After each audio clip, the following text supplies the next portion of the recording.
Bhagavate Vasudevaya.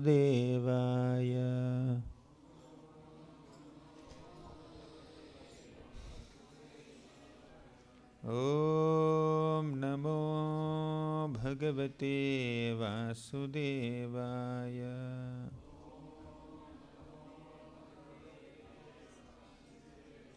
Om Namo Bhagavate Vasudevaya. Om Ajnanatimirandhasya Gnananjana Shalakaya Chakshuranmilitam Yena Tasmai Shri Gurave Namaha. Namo Vishnupadaya Krishna Presthaya Bhutale Shrimate Bhaktivedanta Swamin Iti Namine. Namaste Saraswati Deve Gauravani Pracharine Nirvishesha Sunyavadi Paschatya Deshatarine. Jai Shri Krishna Chaitanya Prabhu Nityananda Shri Advaita Gadadhara Shri Vasadi Gaura Bhakta Vrinda. Hare Krishna Krishna Krishna Hare Hare, Hare Rama Rama Rama Hare Hare.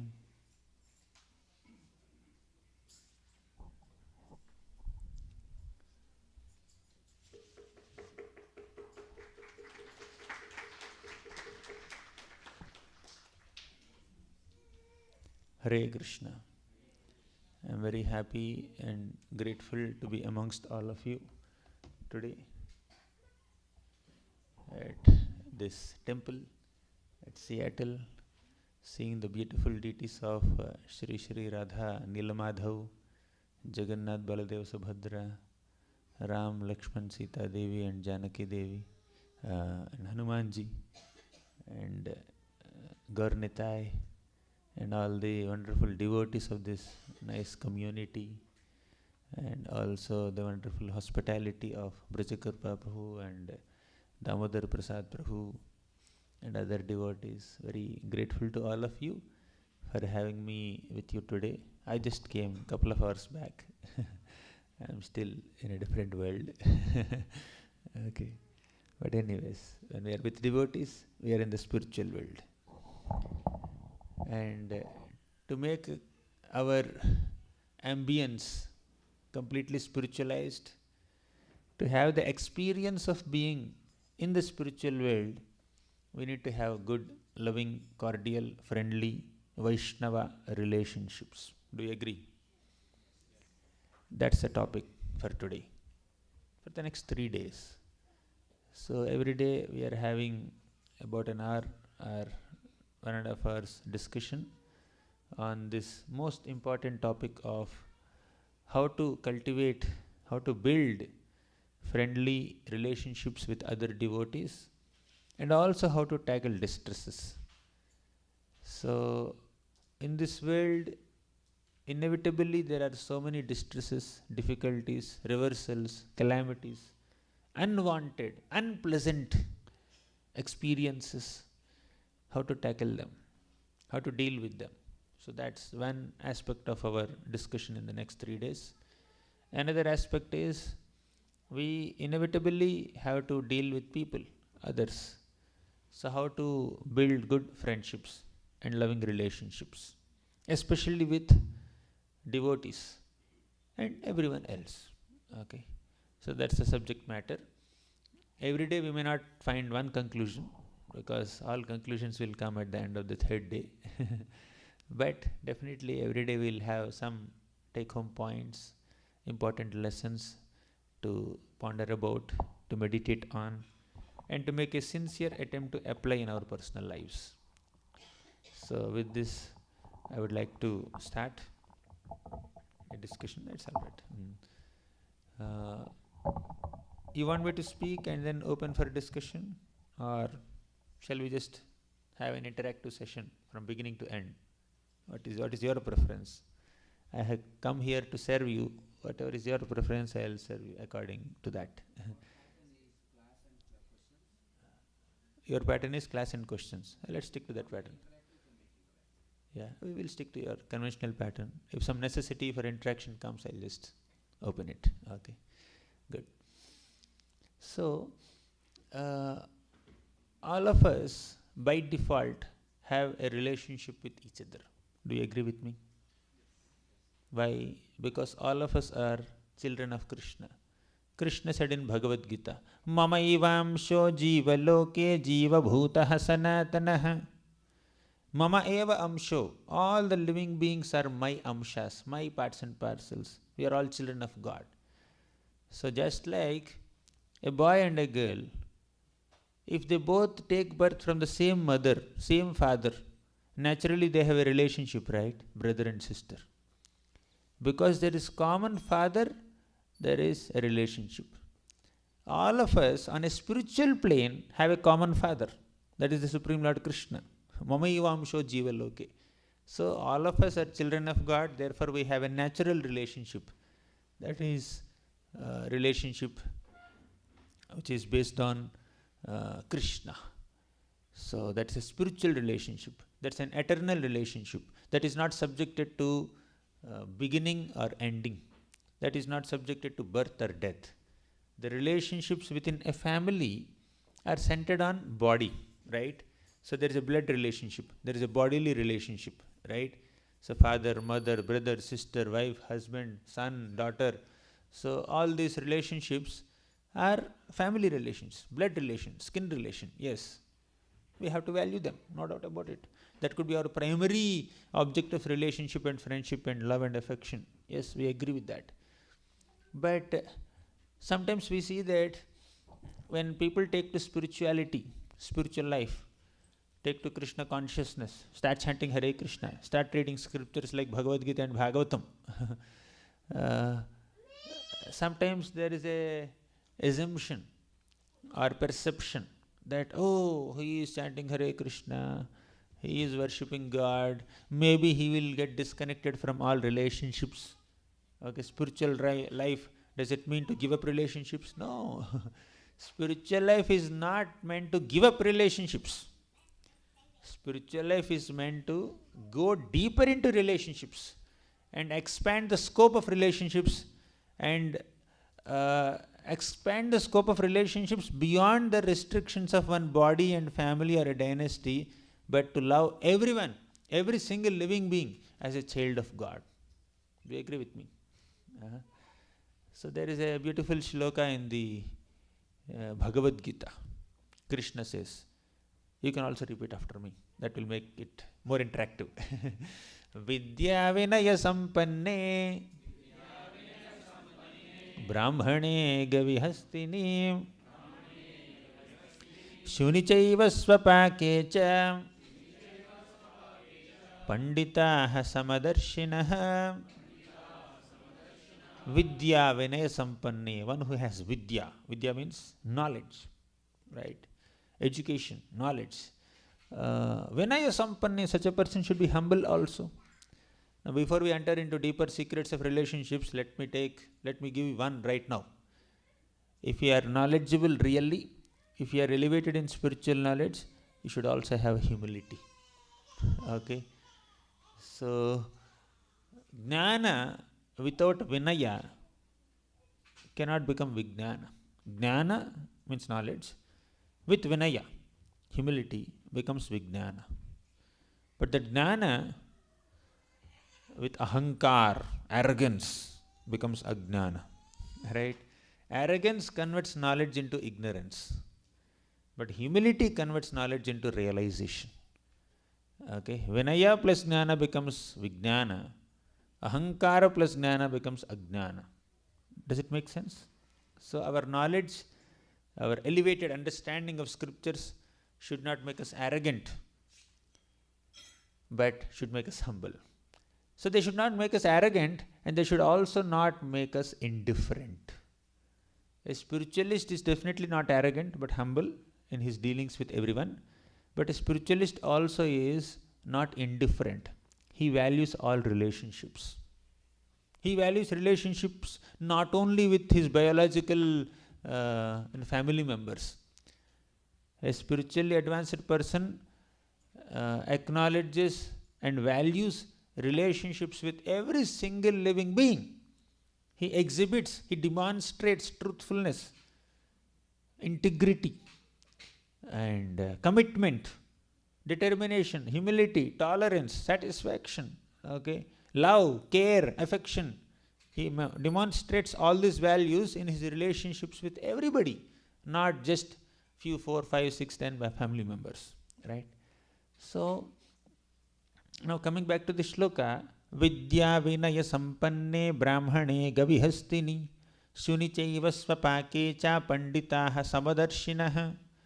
So, a Pandita, a really wise person, he is endowed with spiritual knowledge and humility. Such a person sees a cow, an elephant, a Brahmana, a dog, and a dog eater. All 5 of them on an equal plane.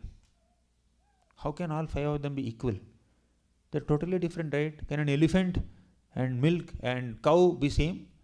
Can a cow and dog be same? They are different. But they're equal in the sense that they're all spirit souls. They're all spiritual beings. Within their bodies, Paramatma is sitting there, right? So they're equal because they are all children of God. On a spiritual level, there is equality. On a material level, physical level, bodily plane, there are differences. A spiritually advanced person, a devotee, is one who sees the spiritual equality amongst all living beings behind their bodily differences. Does it make sense? So on that basis of spiritual equality, a spiritually advanced person likes to have loving, friendly, cordial, Vaishnava relationships with all living beings. Clear? You know, you want examples? I'll quote Shastra, more Shastra.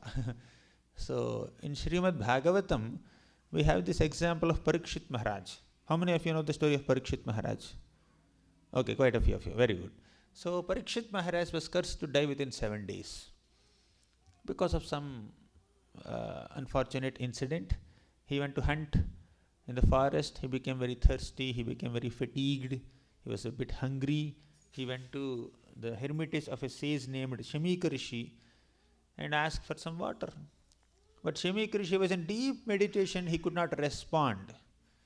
And Parikshit Maharaj became a little frustrated and insulted, and he picked up a dead snake and kept it around the neck of Shamika Rishi and left. So this news came to Shamika Rishi's son named Shringi. And Shringi became so angry. How can that Parikshit Maharaj, who is like a watchdog at our doorstep, expect to dine on the same plate with his master, the Brahmanas, inside the room, inside the home? So he became very angry. 5-year-old child. He said these Kshatriyas are crossing their limits. Just because Krishna is not there, Arjuna is not there, they are behaving whimsically. They are insulting Brahmanas. They are coming to our houses and demanding water and food from us. Are we obliged to feed everything to them? So I curse him to die within 7 days. So in this way, Shringi cursed Parikshit Maharaj.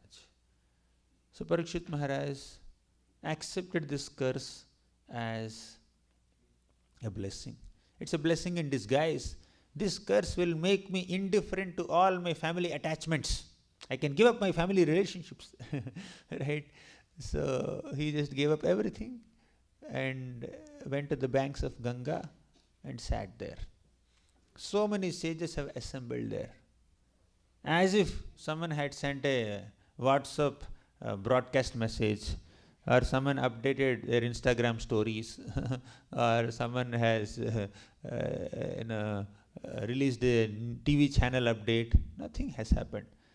As if everyone received personal SMSs on their mobiles, emergency notification. Okay, everyone assembled there, knowing very well that Parikshit Maharaj is going to Bhagavad Dham very soon. We have to be there, present there, to see this monumentous incident. So all these people assembled there. Then, you know what Parikshit Maharaj said?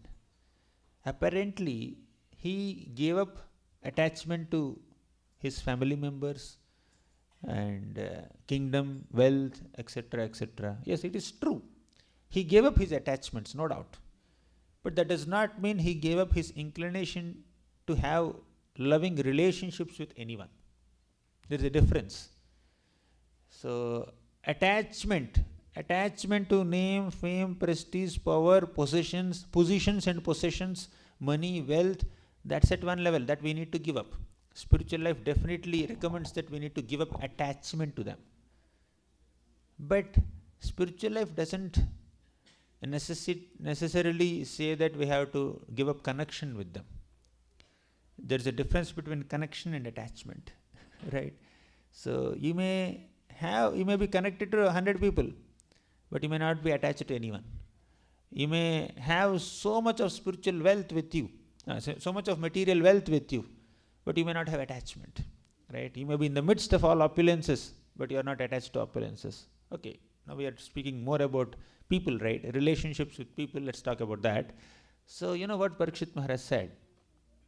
Punascha bhuyat bhagavatyanante ratihi prasangascha tadashrayeshu mahatsu yam upayami srishtim maitriyastu sarvatra namodvijebhyah.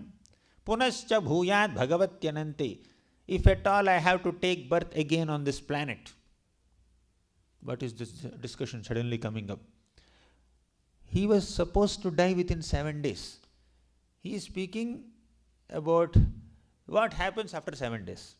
After 7 days, there are multiple possibilities, right? When a person dies, he may go to heaven, he may go to hell, he may go to Vaikuntha, he may go to Goloka, he may take birth again on this earthly planet, he may take birth as an animal, or a mammal, or a snake, or a reptile, or a human being, or a devata. There are 84 lakh species. Means there are 84 lakh possibilities, right? So, which place he will take birth, which form he will take birth, which planet he will go, nobody can say. So, but most people aspire that I don't want to take birth in this material world again, to again undergo birth, death, old age, disease. That's like general aspiration of a spiritualist. But you know what Parikshit said? Punascha bhuyat bhagavatyanante ratihi prasangascha tadashrayeshu. If at all I have to take birth again in this world, I need 3 things. I have 3 wishes, 3 desires. Number 1, ratihi, bhagavatyanante ratihi. I want attraction to Krishna. I want to love Krishna. Number 2, prasangascha tadashrayeshu. I want the association of devotees who have taken shelter of Krishna.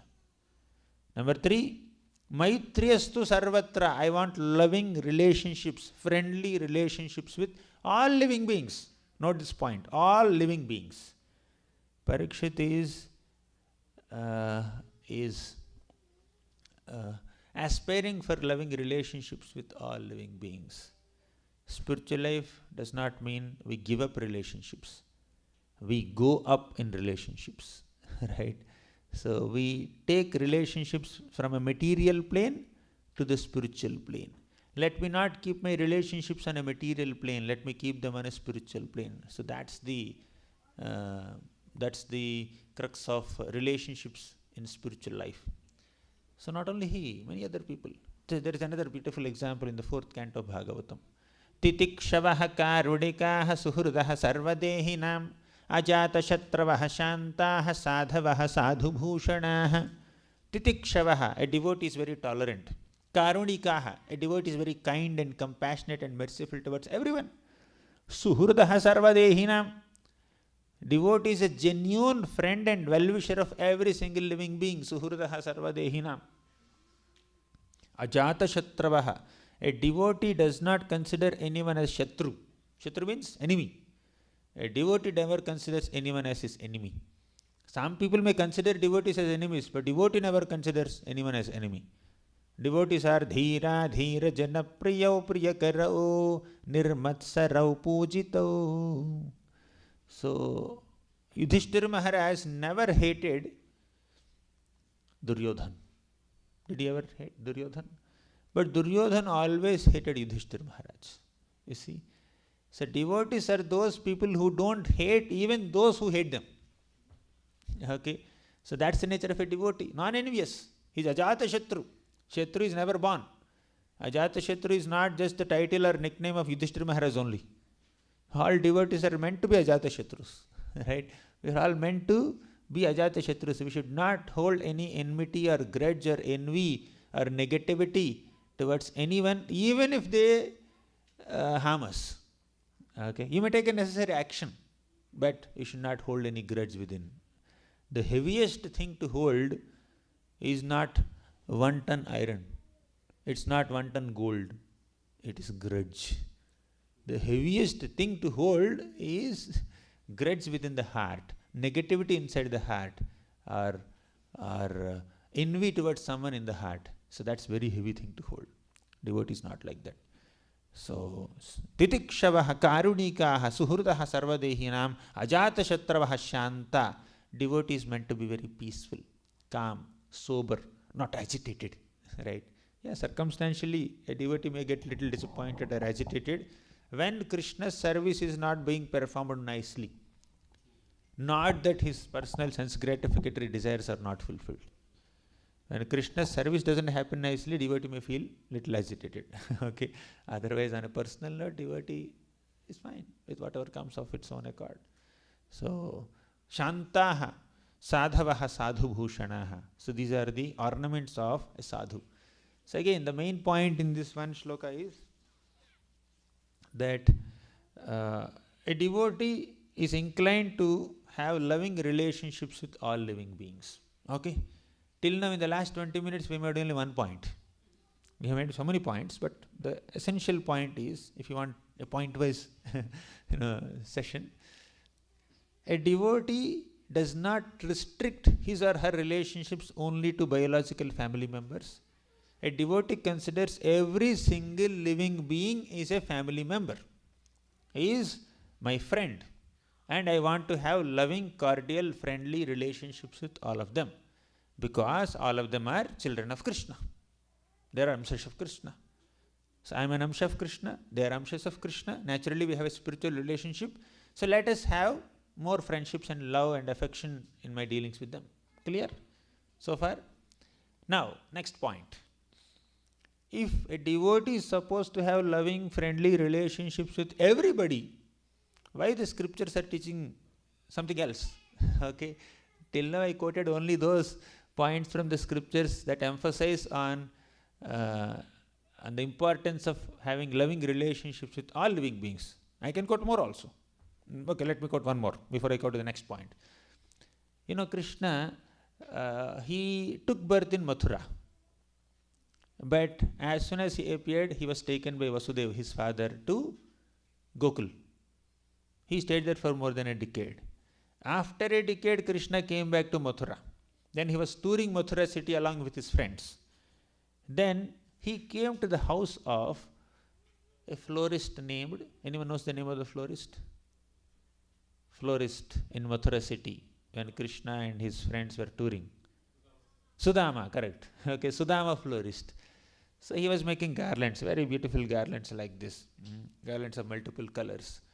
Actually, when Krishna and Balram and all the Gopas were touring Mathura city, entire city came outside their homes to see Krishna and Balram. Okay, it's not that Krishna is seeing Mathura city is seeing Krishna, getting so excited to see Krishna. So although hundreds and thousands of people came out of their homes to see Krishna, but one person did not come out to see Krishna. Who is that? Sudama comes, of course, right, amongst the good people, amongst the sane people. So Sudama did not come out to see Krishna. Okay, why? He was busy making garland for Krishna. Sometimes devotees become so busy to serve Krishna that they miss to take darshan of Krishna also. Right? So Sudama was so busy hearing that Krishna has come to Mathura to give his darshan to everyone. Sudama became excited. He wanted to make a nice garland to be offered to Krishna. So when a devotee is very eager to see Krishna, Krishna becomes eager to see the devotee. Okay?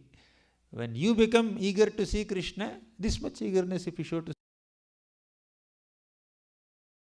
eagerness. If you put one step towards Krishna, he will put 10 steps towards you. Okay?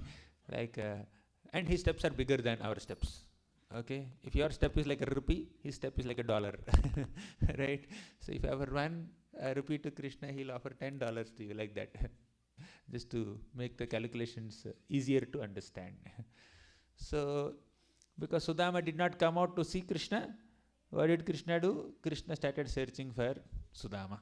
He was asking everybody, do you know there is a florist named Sudama? Where is he? Where is he? He's asking everybody. Krishna did not have a GPS location with him. Sudama never sent his live location to Krishna for Krishna to easily search. So Krishna is asking the address of Sudama everywhere. And by the way, this Sudama already met Krishna before. Because Sudama was a florist, he has the habit of going to different places and collecting some new fresh flowers. So this Sudama also went to Vrindavan sometimes. And he saw Krishna from a distance, little child, little blue boy just playing with his friends, wearing nice ornaments. So at that time only, when Krishna was in Vrindavan, Sudama has seen Krishna. Okay. Now that Krishna came to Mathura, Sudama became very eager to offer him some special garlands made with his own hands. Okay. Then Krishna finally found the address of Sudama and came to Sudama's home. Sudama is very engrossed making his flower garlands.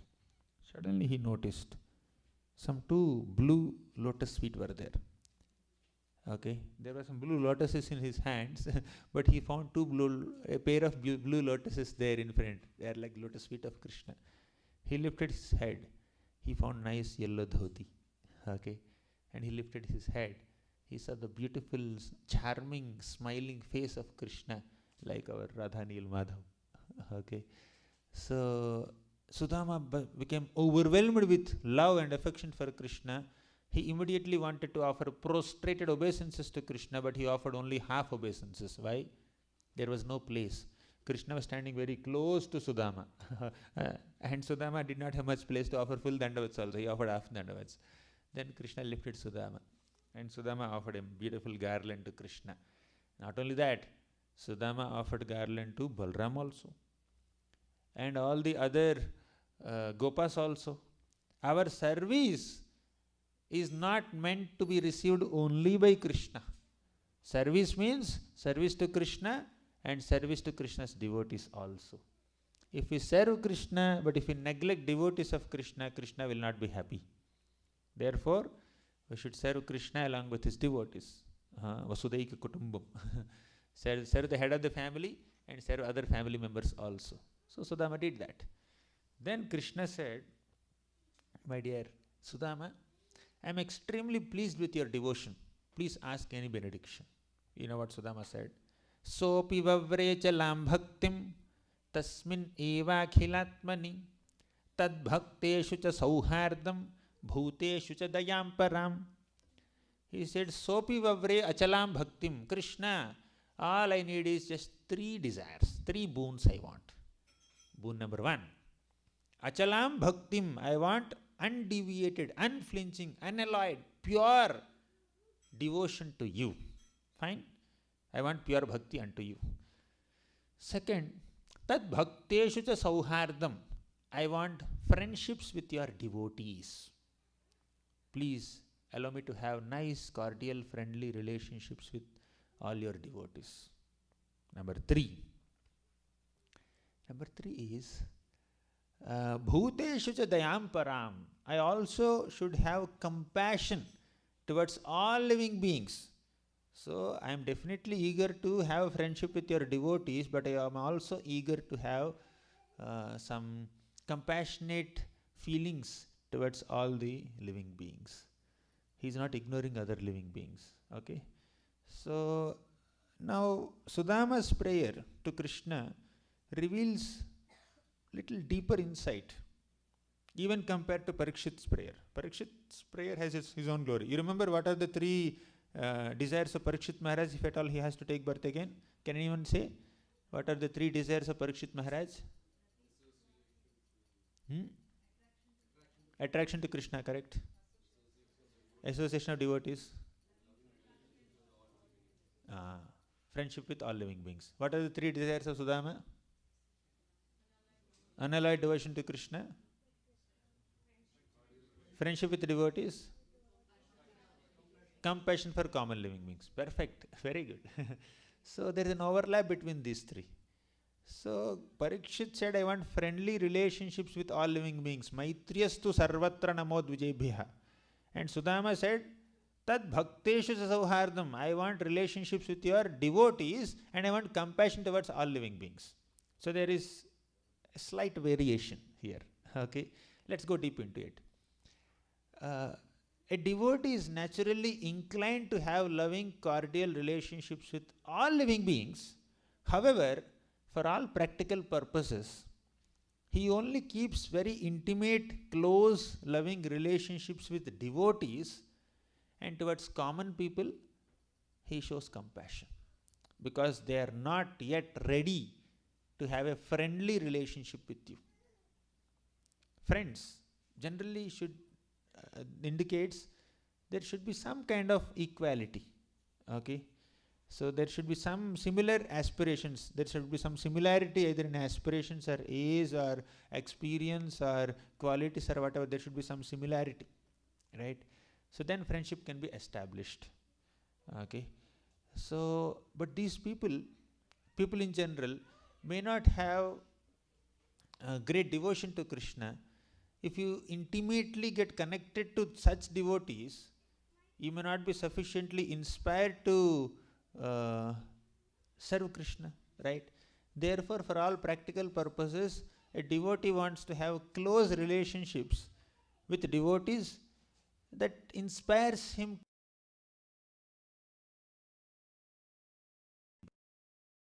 and he will bring them to the level of devotion and then make friendship with them also. Make sense? Okay, that's why although inclination is there to have loving relationships with all living beings, although understanding is there that all living beings are sons of Krishna or children of Krishna only, still the recommendation for relationship is only towards devotees in spiritual circles. Mahaprabhu says, Asat Sanga Tyaga Yai Vaishnava Achar. You should give up bad association, embrace only good association for all practical purposes. Okay, so give up bad company that dampens your enthusiasm in devotional service and embrace only good company, good association that enhances your inspiration to serve Krishna. So whatever is favorable, you accept. Whatever is unfavorable, you reject or you stay away. So that's the teaching of Lord Chaitanya Mahaprabhu and many other scriptural statements also. So we should give up bad company. Okay, materialistic people who do not practice devotional service. Okay, relationships, yes, inclination is there, but considering their situation, we must stay away from them. So there is more to it. Don't take anything as a conclusive statement here. That's why I said all conclusions at the end of the 3-day seminar.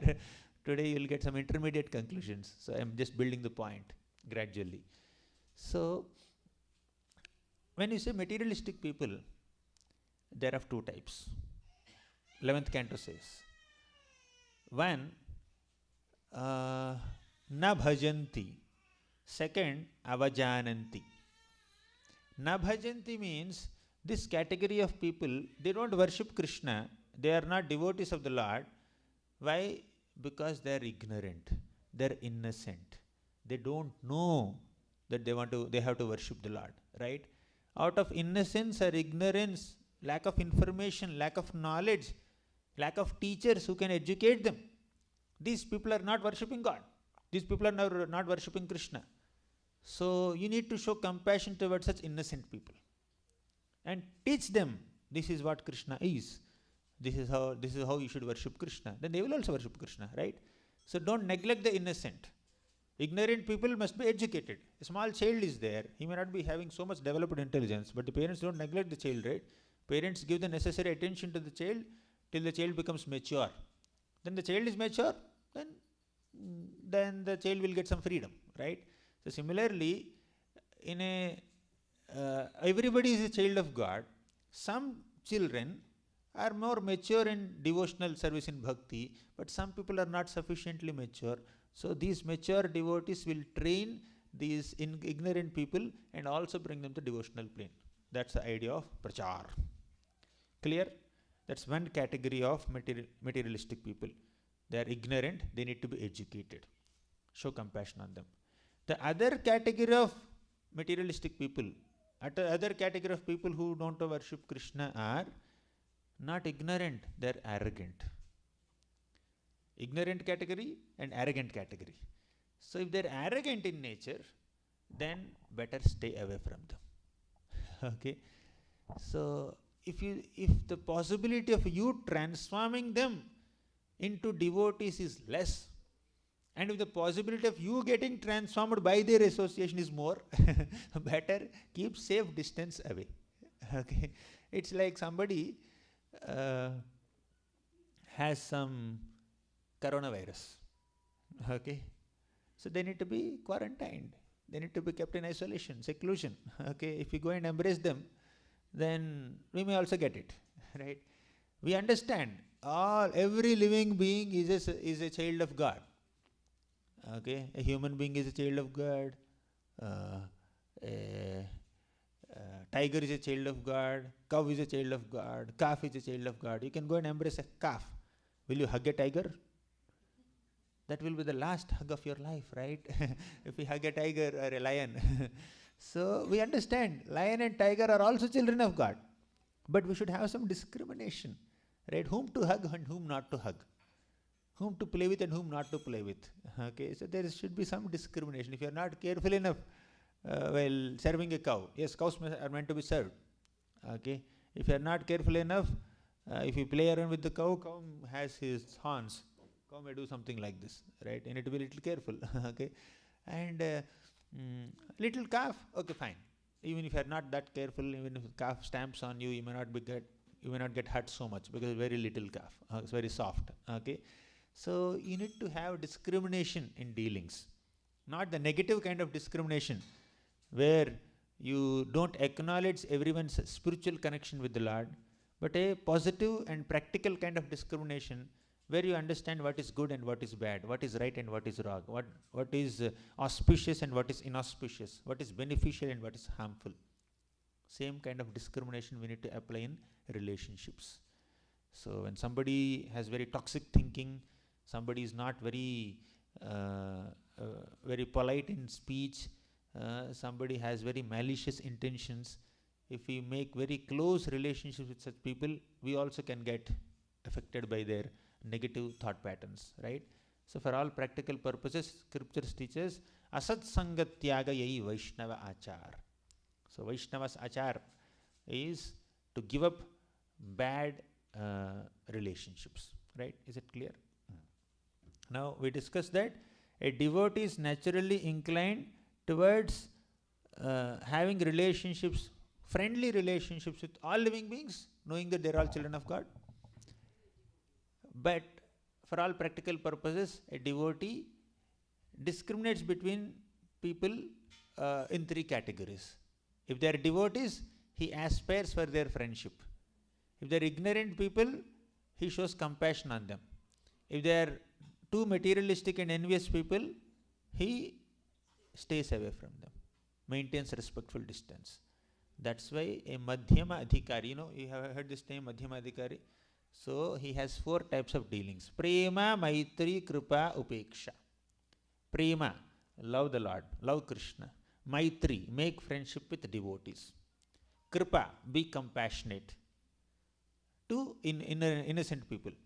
Upeksha, stay away, maintain safe distance from envious people. Clear? So having made this ground of what is the importance of having friendly relationships with all living beings, plus understanding the importance of having relationships particularly with devotees and other relationships with to some degree only. So let's focus on how to cultivate, how to build friendly, loving relationships with devotees. Okay. So inclination should be there to build relations with all living beings, but devotees are meant to be prioritized. So what makes a relationship with another devotee very sweet, cordial, loving, deep, nourishing, uplifting? So that's the subject matter of the next 2 days of our seminar. But today, I'll just give 6 points based on Rupa Goswami's Upadesamrita. First point is that Rupa Goswami says, Dadati pratigrihnati guhyamakhyati pritchati bhunkte bhojayate chaiva shadvidham priti lakshanam. Dadati pratigrihnati. You offer something to your friends and you receive some gifts back from them. Okay, dadati pratigrihnati. So you give gifts, take gifts. Bhunkte bhojayate chaiva. You feed them prasad, and when they give you prasad, you accept also. Okay.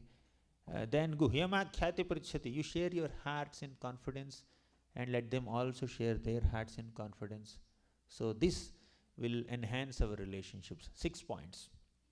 Further, apart from the 6 loving exchanges recommended in the Shastra, we should also show some empathy, sympathy, gratitude, non-enviousness, and kindness, service attitude in our relationships. When another devotee is in need, we should extend ourselves to help them. That will build relationships. When another devotee is trying to serve Krishna and he needs some help, you can just go and assist him. It's nothing wrong. Hey, I'm senior person, or I'm great. How can I help him? He should serve me. It's not about serving, receiving service or giving service. It is about serving Krishna together. Right? Sometimes you serve Krishna and other devotee will help you. Sometimes other devotee is serving Krishna, you go and help him. You see, let's go to Vrindavan. In Vrindavan, all the devotees are constantly serving Krishna in some way or the other.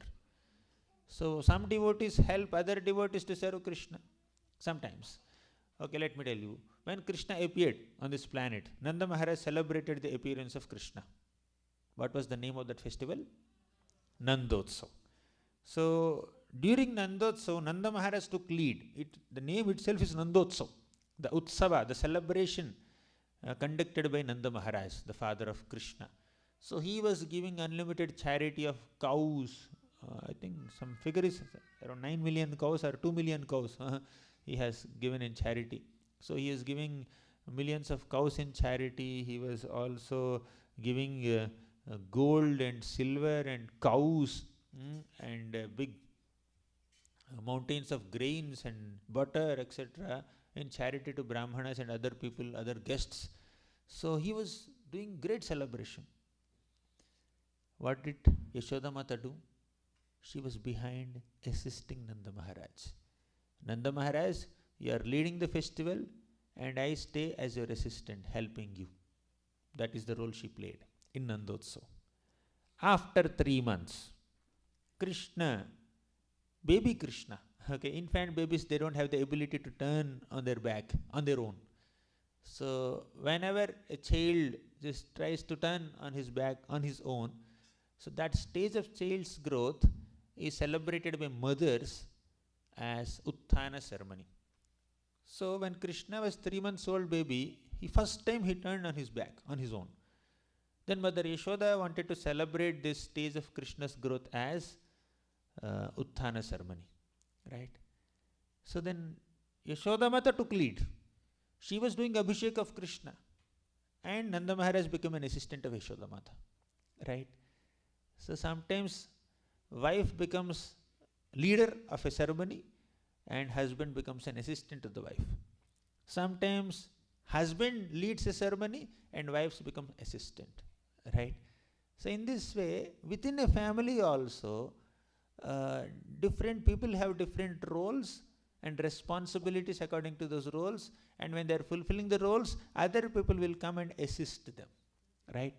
So when such cordial cooperation, cooperative abilities are there, then relationships will automatically flourish.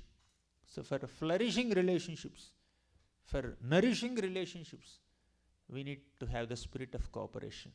Sometimes we have to take a back seat. We can't always aspire for screen presence. Okay, in movie there is something called screen presence.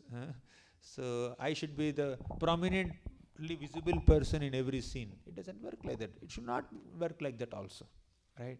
There is no maja. You see a 3 hours video, you see only one person in every frame.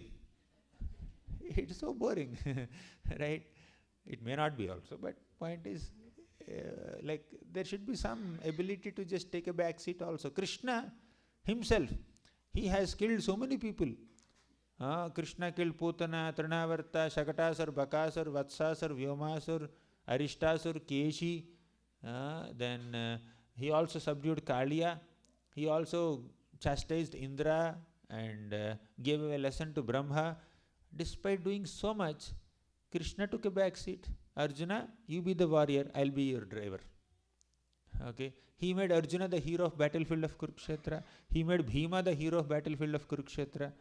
So please understand that if we fight for prominence, forget fight. If we desire for prominence within, the desire, that emotion did not become an action or an expression yet. Even if it is at the desire stage, if you are desiring for prominence, I should be in the limelight. All focus light should be on me. I should be taking lead. I deserve this. I am entitled for this. I deserve this treatment. I deserve this privilege. When that mood is there, relationships will be spoiled. As simple as that. Okay? Because we are being self-absorbed. We are being self-obsessed. We are thinking about ourselves more than others. When will a relationship survive for a long time? Whether it is between devotees or anyone else. When there is selflessness. Selflessness sustains relationships. Selfishness strangles relationships. Okay? If you are too selfish, self-centered, then our relationships are strangled. If we are selfless, extend ourselves to help other devotees, cooperate with them according to their needs and moods, then we have good opportunity to make good relationships, right? So, in relationships, we should not be fighting for prominence. We should not be desiring or aspiring for prominence. Whenever required, wherever required, how much ever required, we should be willing to take some back seat and encourage other devotees. So good relationship begins with, or not begins with, is definitely sustained by encouraging others in what they are. In the spiritual world, we'll discuss so many examples tomorrow. Today is just beginning. Teaser you say, right? Teaser with minimal energy levels. So, in the spiritual world, there are so many plants. Mandara kunda kurabotpala champakarna punnaganaga bakulambuja parijata gandherchite tulasika bharanena tasya yasmimstapaha sumanaso bahumanayanti mandara kunda kuraba utpala champaka arana punnaga naga bakula ambuja parijata. These are the names of flowers. I don't know the English names, English equivalents. Even Prabhupada also doesn't write in his purport. Okay, what is the name of this flower? I don't know this flower also. Yeah. Carnation, correct. Yeah, in India also they bring sometimes. So there are so many flowers. These flowers have different sizes, different shapes, different colors, different numbers of petals, different types of sweet fragrances, right? Some are 5-petal flowers, champa, some are 8 petals, some are 10 petals, some are 20 petals, some are Sahasradala Padma, some are 1000-petal flowers. So, in this way, there is variety in the spiritual world in flowers. But, Gandherchite tulasika bharanena tasya yasmimstapaha sumanaso bahumanayanti. So, when Tulasi Maharani comes in front to serve Krishna, all these beautiful flowers, colorful, fragrant flowers, they just take a back seat.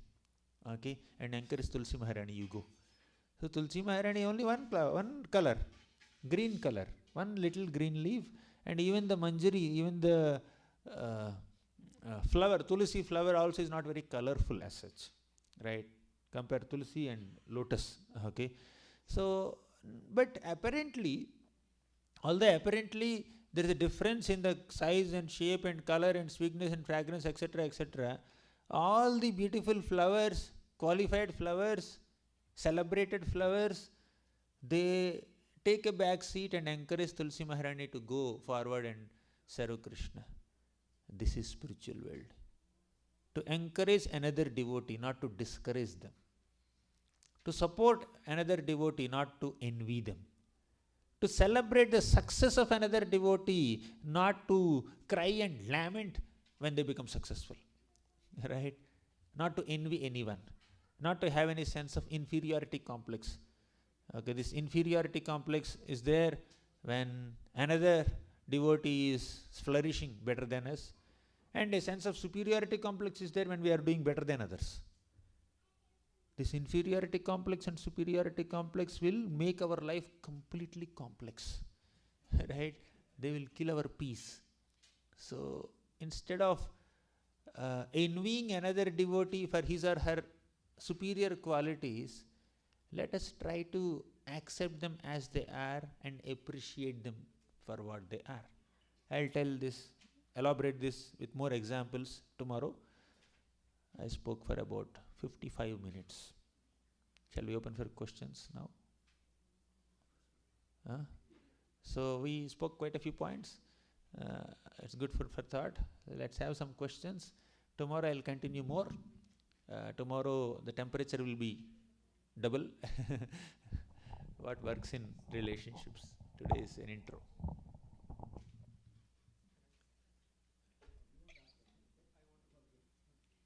Harekrishna Prabhu, thanks for your elaborate lecture on relationships.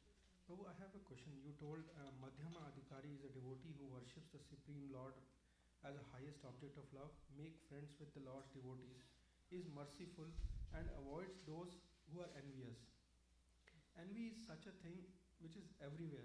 So if he is avoiding envious people, so then everyone needs to, for example, I think of myself as super kanishtka adhikari or even not adhikari. If devotees are avoiding me, then how will I survive? Okay. Yeah. We said that a Madhyamadhikari avoids envious people. If there is no envy in us, why would anyone avoid us?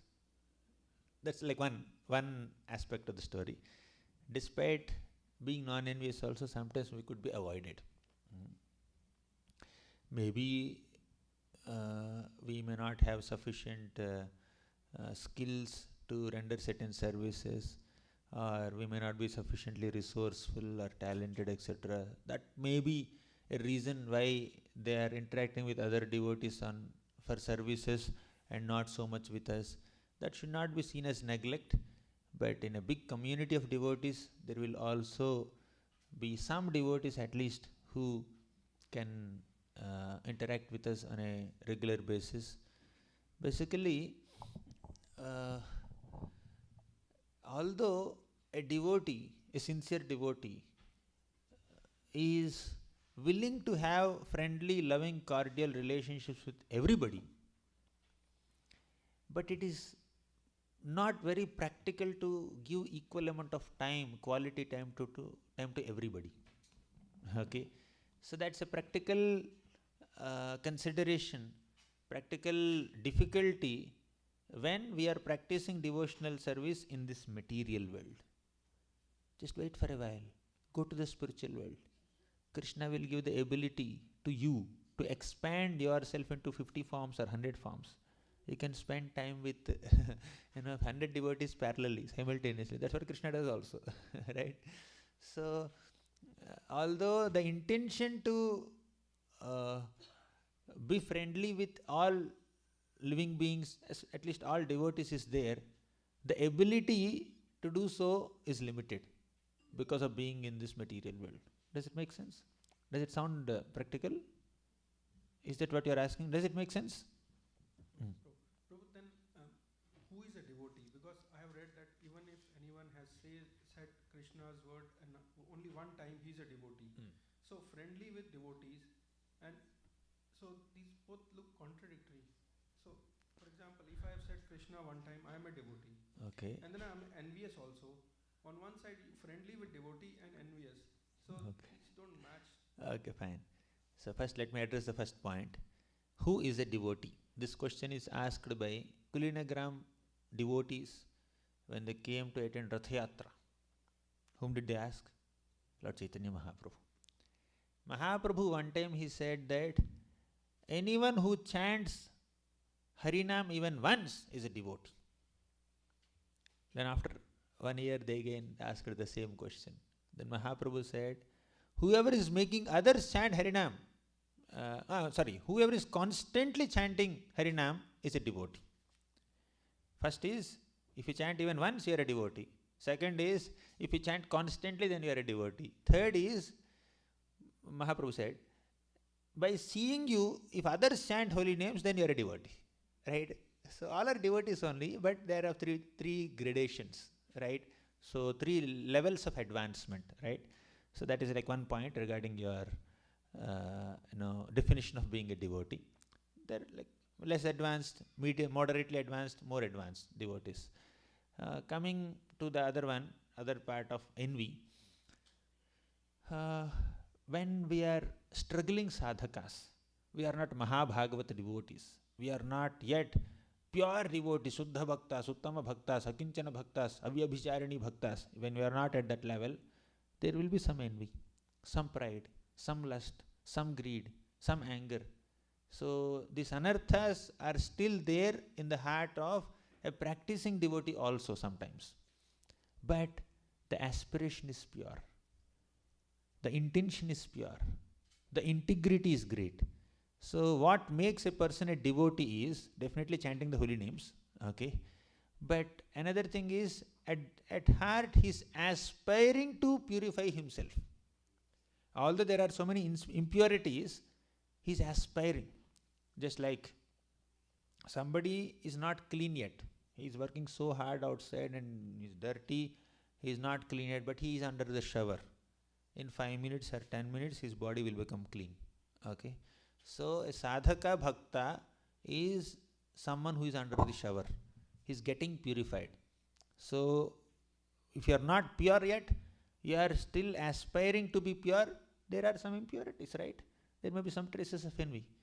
So when some devotee has some little envy, little anger, little shortcomings, that devotee is not meant to be neglected, that devotee is meant to be trained. He comes not in the 4th category, he comes in the 3rd category. Right? 3rd category is ignorant people. Okay, Prema is for the Supreme Lord. Maitri, friendship with pure devotees. Then, or elevated devotees. Then Kripa is, compassion is for innocent people. Right? Then Upeksha is for grossly envious people. Like Sadhaka Bhakta may have little envy, but can his envy be equal to the envy of Hiranyakashipu? Can his envy be equal to the envy of Kamsa or Ravana? Okay, so they are real envious people. The little envy that a sadhaka has will not stay for a long time. If the sadhaka continues to chant Hare Krishna, continues to hear Bhagavatam, continues to serve devotees, that envy will gradually fade away. It will go away. And of course, sadhaka also has to consciously put an effort to give up envy. Tomorrow we'll discuss how to give up envy. Okay? How to convert that envy into appreciation. We'll discuss that. Does it make sense, Prabhu? Does it answer your question? Thank you so much, Prabhu. Hare Krishna.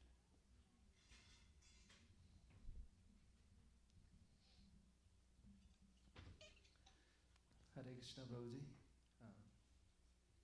So in the class we discussed about Parikshit Maharaj.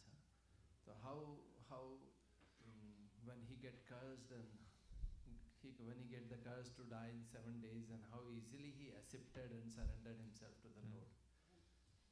For me, as an initial sadhaka, what should be my mood to just accept the things in any conditions, or just surrender to that peace that whatever is happening, that must be happening with. Yes. There is a shloka in Srimad Bhagavatam.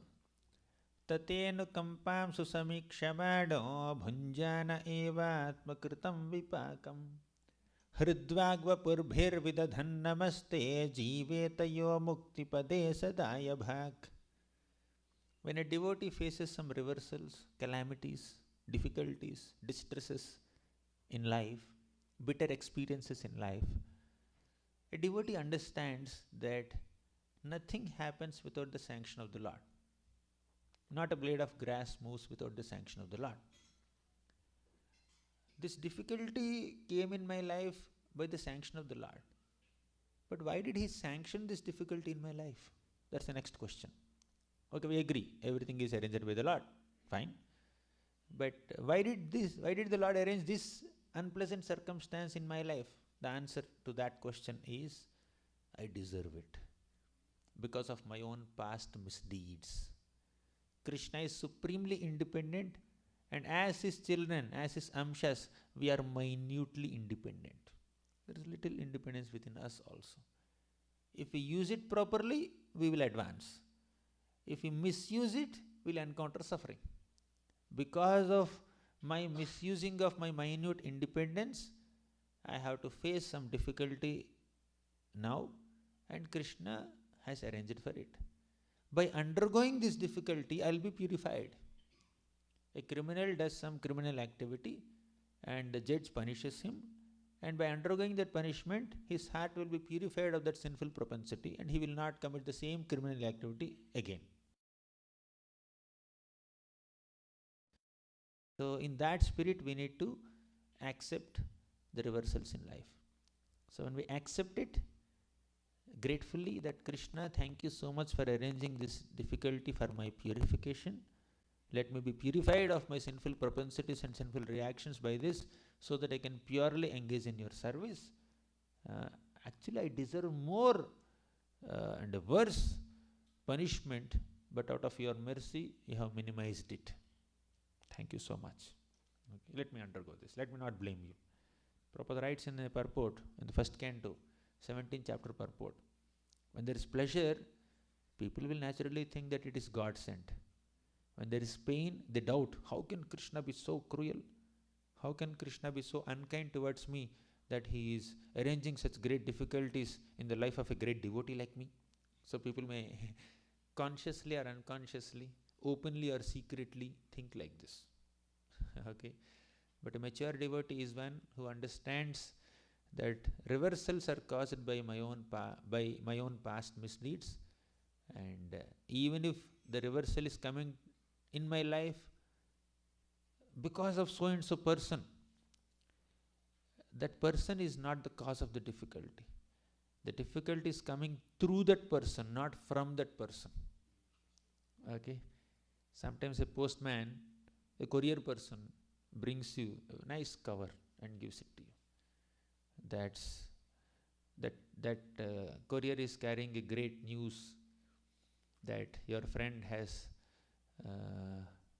made a beautiful building of 10 stories and is inaugurating you for that building. He became successful. That's an auspicious news for you. You can thank the postman, courier boy, but you may not worship his feet. Thank you very much for building this building for my friend. Do you say that to him? Okay. Sometimes the courier man may also bring a death news of some close relative, close friend. You don't go and beat that courier man. Why did you kill my friend? Right? So sometimes the courier boy may bring some auspicious news, sometimes inauspicious news. But he's just an instrument. He is not the original cause. Similarly, we may receive some trouble, quote unquote, from a person, but it's not actually from that person. It is through that person. The reason is, in the past we have done some mistake, and now it is coming to me through this person, not from this person. Don't blame the instrument of your karma. But if you are in a responsible position, take an action against that person also. That's a tricky aspect of bhakti. So you should punish the offender if you are in a responsible position. If you don't punish, that's an offense on your part, right? If somebody's actions are troubling 10 people, you are in a position to take an action, you should definitely punish that person. But internally don't hold grudge. Okay? There is a lot to elaborate on this point, but if this satisfies you, I'll stop here. Otherwise, I'll elaborate more. Thank you, sir.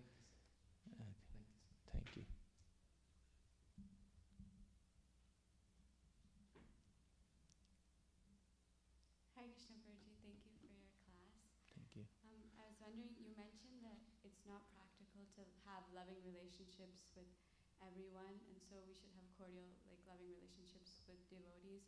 And you said that there's like equality in these kind of relationships, but we also hear a lot of times that we should consider ourselves like the servant of like Vaishnavas. Yes. So how do we like manage balancing equality in like the loving relationships, or like having friendships, but also like Yeah, the balance is very, very simple and straightforward. We all should be in the mode of servant of the servant of the servant of all Vaishnavas, and ultimately servant of Krishna, servants of Krishna. And the equality is in aspiration.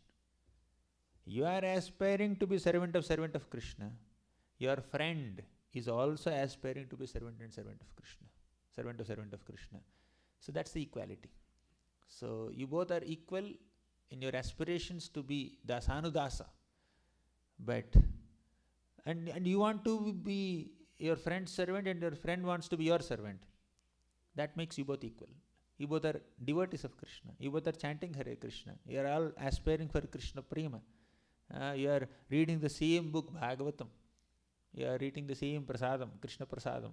Okay, you are chanting the same mantra, Hare Krishna Maha Mantra. So from all these considerations, there is equality. The equality is an aspiration and lifestyle and sadhana and the same object of worship, that is Krishna.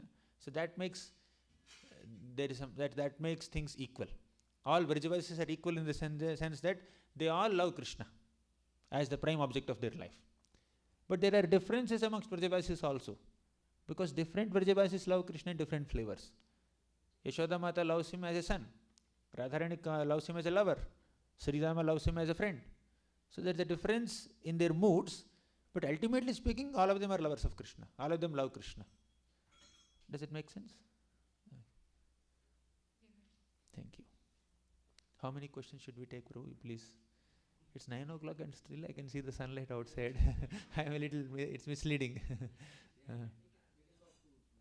Okay, 5 more minutes. Any questions, comments? Yes, Prabhu.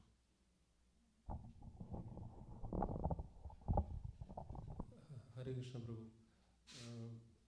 I think all these emotions, pride, envy, all these are coming from the base is false ego, right?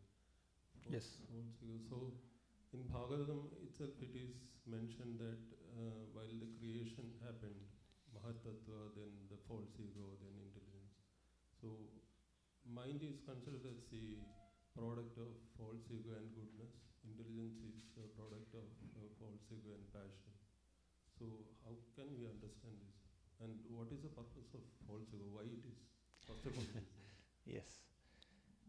Ego is meant to entangle us in this material world. Okay.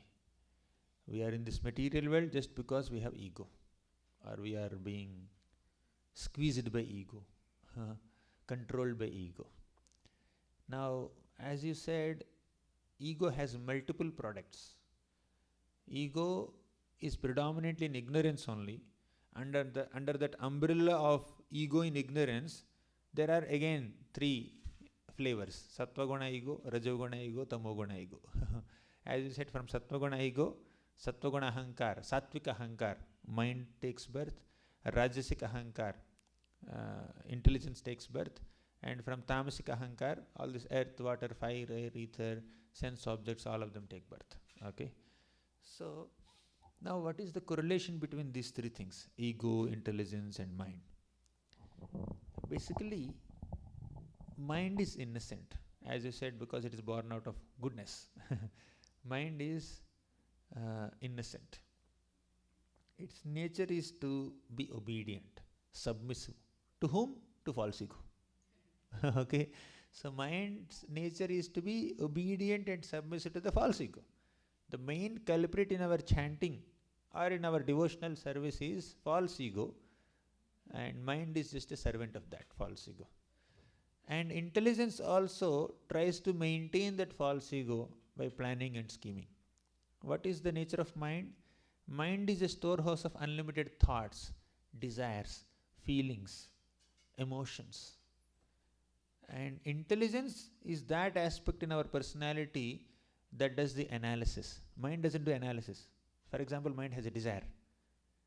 Intelligence discriminates whether the desire is good or bad, right or wrong, and starts planning whether to fulfill that desire or discard that desire, or if we have to fulfill the desire, how to fulfill the desire. Intelligence does all the part. Mind only has thoughts. Whether the thoughts are negative or positive, intelligence will analyze it. Mind only has desires. Whether the desires are good or bad, intelligence will analyze it. These are the subtle differences between mind and intelligence. Now, coming back to ego. Ego basically means what? A sense of identity. Okay? A sense of identity.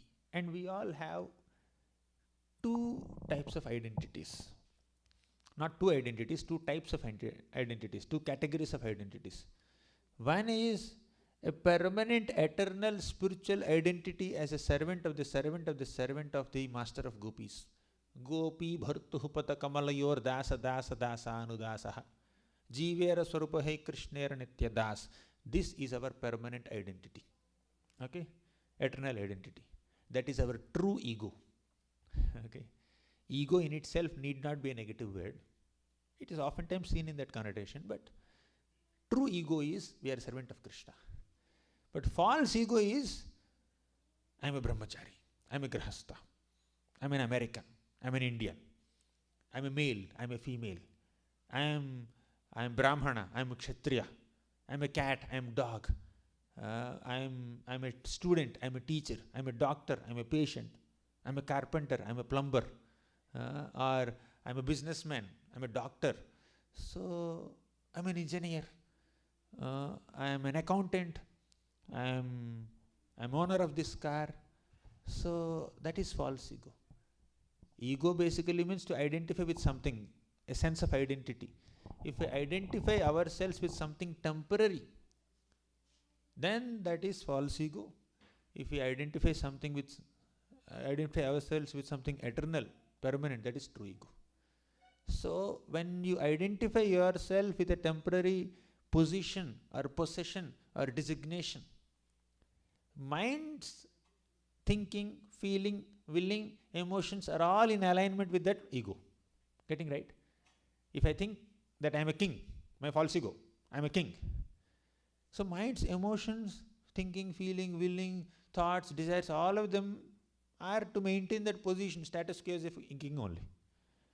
But if I start thinking, if I start identifying myself as servant of Krishna, then mind's thinking, feeling, willing, emotions, all of them are in terms of being a servant of Krishna.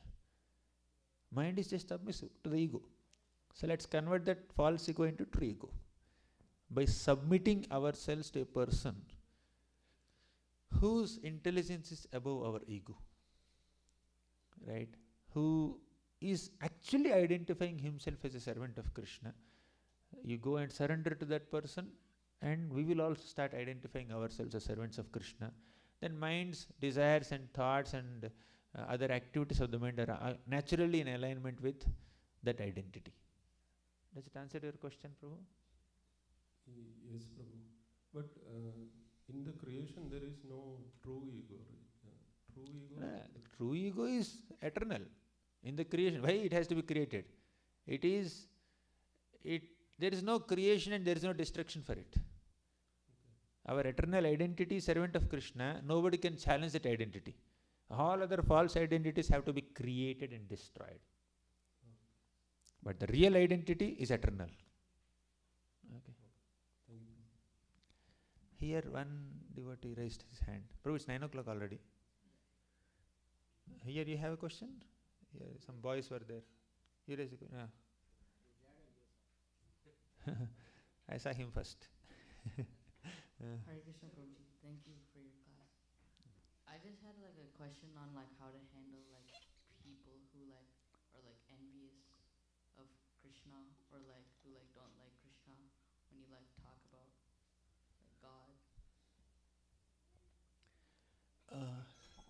If their ego levels or envy levels are beyond your ability to handle,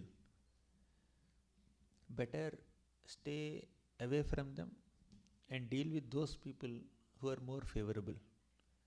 For example, we are doing book distribution. We may meet hundreds and thousands of people. We may meet a person and then he is arguing so much, why this book, why this book.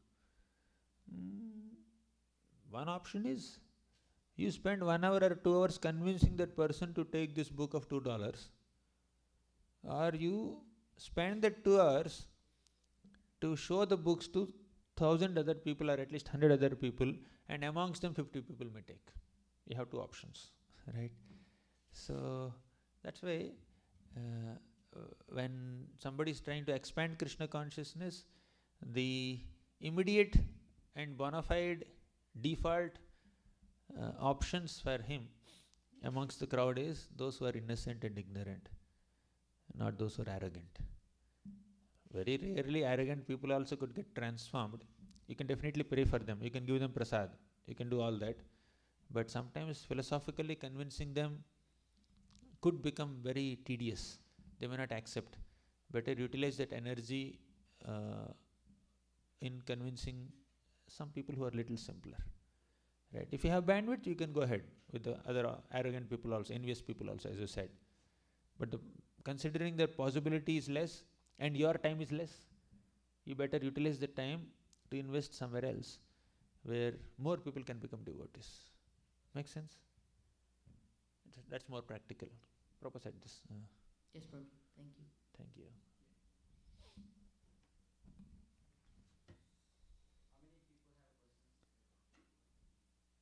One, two. I'm okay. I came just to serve you.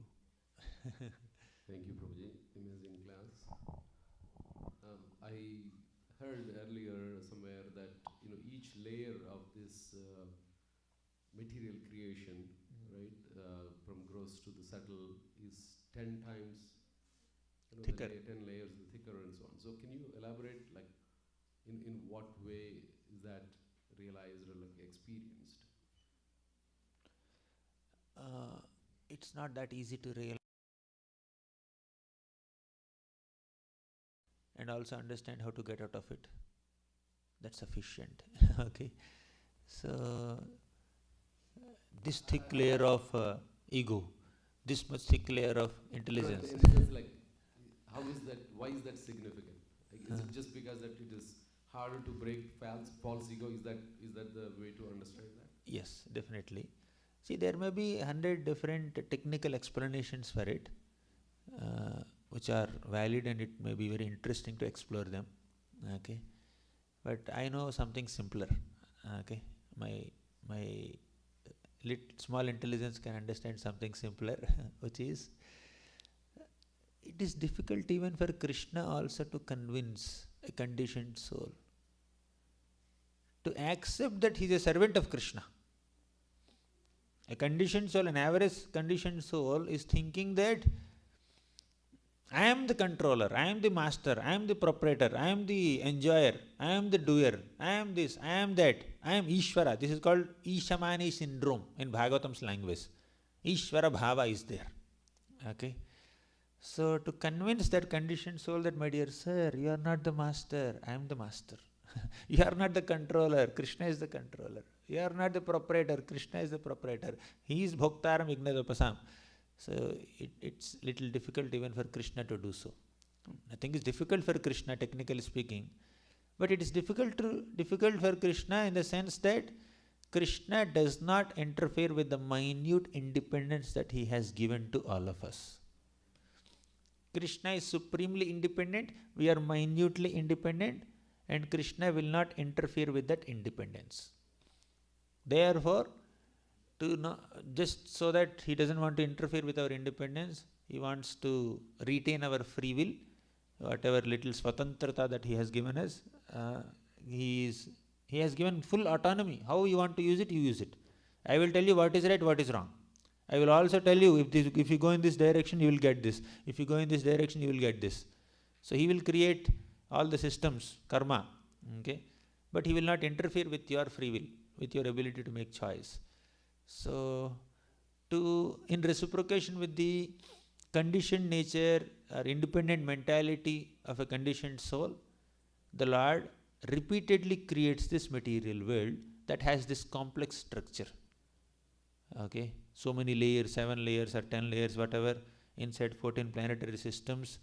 There is hellish planets, 28 hellish planets, prominent ones. Okay, there is Atala, Vetala, Sutala, Rasatala, Talatala, Mahatala, then Bhutala, Bhuloka, Bhurloka, Swarloka, Maharloka, Janaloka, Tapoloka, Satyaloka, lotus stem, sun, moon, Manasottara mountain, Bhumandala, 7 islands, 7 oceans, 4 elephants. Too much. So much complicated structure. He has to, and this is within every universe, and different universes have their own structures. So, understanding the structure of the universe is at one level. Understanding the purpose of such a complex structure is at another level. The purpose of that complex structure is to give another opportunity to the conditioned soul to understand that he is not the controller, and realize that he has to submit to Krishna, who is the supreme controller. Then he can come out of the control of this material nature, material universe. Okay, and as far as the technicalities of the complexities of universal structure are concerned, yes, there is a lot of information. Bhugola Varnan. We have our devotee Pavaneshwar Prabhu, who has almost done a PhD on this. So Bhagavatam gives very minimal details on the structure of universe. There are many other references that give more details of structure of the universe. So if you are interested, please connect. Okay, thank you. Last question, right? I have 2 questions from myself. Yeah, please. One first question is, can we pray to Krishna so that we can avoid the people who are envious of Krishna? Can you pray to Krishna to avoid envious people? So that we don't run into Krishna, please don't let please don't expose me to... I'll give an alternative prayer. Okay. You pray to Krishna to transform those envious people into devotees. Then you make friendship with them. Okay? That's a better prayer, right? Prayer only. You don't have to put any effort. Krishna will put effort. You just have to pray. Right? Pray. That's what Prahalad Maharaj taught us. In the 5th canto of Bhagavatam, Prahalad prays for all envious people. Now it's very difficult to convert envious people, Prabhu. Very difficult. Prahalad could transform his own classmates into devotees. But could he transform Hiranyakashipu? This boy was asking some time back. Very difficult to transform Hiranyakashipu into devotee. Okay? Shanda and Amarka. Could Prahalad transform them into devotees? So they need to be punished. Vibhishan, such a pure devotee. Could he transform Ravana? Could he convince Ravana to give Sita back to him? Although Ravana is seeing hundreds and thousands of dangerous omens, one monkey came and burnt whole Lanka. And there are millions of monkeys coming to Lanka. And Ravana could have used his common sense to do it. He is not using his common sense. Vibhishana is telling him. Still he is not accepting. Some people are so stubborn. Ravana had 10 heads, but no brain. He cannot understand even small logic also. Even the Vibhishana is trying to tell him. Right? So it's very difficult. But you can pray for them. Arrogant. He was arrogant. Yeah. But practically that is going to take time. And practically that is going to take time because of the freedom they have. Thinking in terms of practicality is not your job now. When you pray, practicality is over. Right? When you are praying for the envious person, you don't have to do anything practically. I mean, you can do if you want. As you said, it is difficult. Krishna will take care whenever he wants. That's what Prahalad did. In the entire lifetime of Prahalad, till Hiranyakashipu lived, he could never transform him. So Narasimhadev came and killed him. Then Prahalad prayed, "My dear Lord, please forgive my father. Excuse my father. Do something. Give him liberation." Then Narasimhadev said, "Don't worry, I'll take care." Okay, you can pray. Yes. Do whatever is in our hands.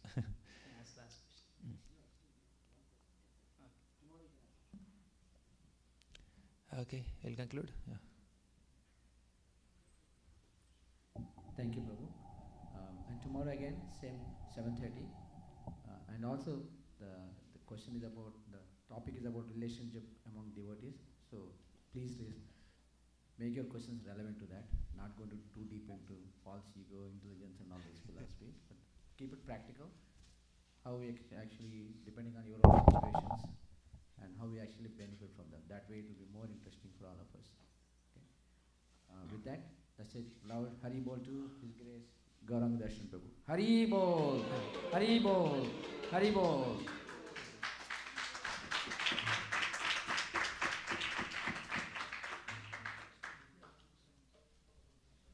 As I mentioned, Prabhu authored so many books, 30 plus books. So he's still writing. So the books are available at near the bookstore. Personally, we read it, and they're really, really helpful in understanding the topics the way Prabhu is explaining. By reading on your own, even sometimes the teachers may not be expert in explaining that, but Prabhu has put in a lot of effort, and these books will really help you in understanding Bhagavad Gita, Nectar of Devotion, Nectar of Instruction, whatever you are currently studying. So please take